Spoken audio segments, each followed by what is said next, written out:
ప్రభువైన యేసుక్రీస్తు నామములో మీ అందరికీ వందనాలు. Praise the lord. ఈ ఉదయకాల సమయంలో దేవుని యొక్క వాక్యాన్ని చదువుకుందాం. 2వ దినవృత్తాంతముల గ్రంథము 15వ అధ్యాయము 7వ వచనం. కాగా మీరు బలహీనులు కాక ధైర్యము వహించుడి, మీ కార్యము సఫలమగును. ఆమేన్.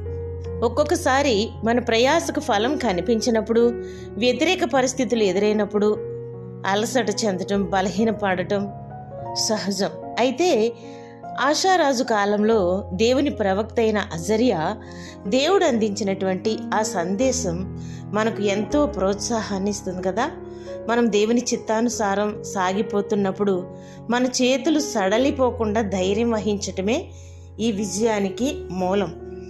బలహీనతను విడిచి ధైర్యం వహించాలి. దేవుని యొక్క వాక్యము ఇదే మాట మనకు చెప్తుంది. చాలాసార్లు సమస్యల తీవ్రతను చూసి మన హృదయాలు బలహీనపడతా ఉంటాయి. కానీ దేవుడు మీరు బలహీనులు కాక ధైర్యం వహించుడి అని ఆయన మనకు చెబుతున్నారు. ఈ ధైర్యం మన స్వశక్తితో వచ్చేది కాదంటండి, మనతో ఉన్న దేవుని శక్తి వలన మనకు కలుగుతుంది. యెహోషువతో దేవుడు అంటారు, నిబ్బరము కలిగి ధైర్యంగా నుండుము, దిగులు పడకము, జడియకము, నీవు నడచు మార్గం అంతటిలో నీ దేవుడైన యెహోవా నీకు తోడయుండును అని. మన ప్రయాస వ్యర్థం కాదు. మనం చేసే ప్రార్థన, చూపే విశ్వాసం లేదా దేవుని కొరకు పడే కష్టం ఎన్నడూ వృధాగా పోదండి.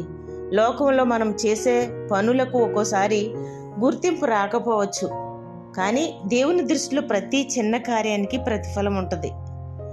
దేవుడు మన క్రియలను చూస్తున్నాడు. ఆయన నియమించిన సమయంలో ప్రతిఫలం తప్పకుండా ఇస్తారు. నీవు బలహీనపడినప్పుడు నీ స్వశక్తిని కాకుండా దేవుని శక్తిని తలుచుకోవాలంటండి. నీ ప్రయాసకు తప్పక ఫలితం వస్తుంది అని దేవుడు మనతో వాగ్దానం ఇస్తూ మాట్లాడుతున్నటువంటి మాట. నీవు పడుతున్నటువంటి కష్టం మనుషులు పట్టించుకోకపోయినా దేవుని దృష్టిలో అది ఎంతో విలువైంది. కాబట్టి వాటమని చూసి ఆగిపోక దేవుని కార్యంపై దృష్టి ఉంచి ధైర్యంతో ముందుకు సాగిపోవాలి. అప్పుడు దేవుడే మనం చేసే ప్రార్థన, మనం చేసే ప్రయాస, పరిచర్య, కష్టం అన్నిటికీ తగిన సమయమందు ప్రతిఫలం ఇచ్చి మనల్ని ఘనపరుస్తారు, మన తల ఎత్తేలాగా చేస్తారు, మనల్ని ఆశీర్వదించి తద్వారా ఆయన నామాన్ని మన ద్వారా మహిమపరుచుకుంటారు.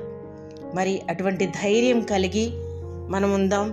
ఎటువంటి పరిస్థితుల్లోనూ కూడా బలహీనపడకుండా, నీరసపడిపోకుండా, అలసిపోకుండా దేవుని వైపు చూస్తూ ముందుకు సాగిపోదాం.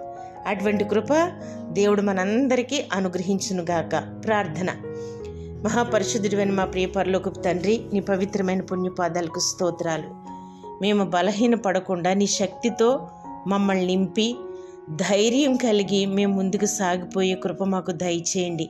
మేము చేసే ప్రతి దానికి ఫలితం మీరే దయచేయండి ప్రభా. దీవెనలతో మమ్మల్ని నడిపించండి.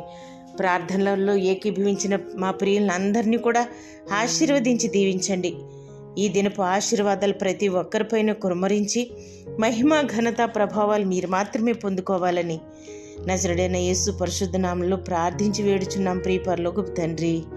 ఆమేన్. Praise the lord.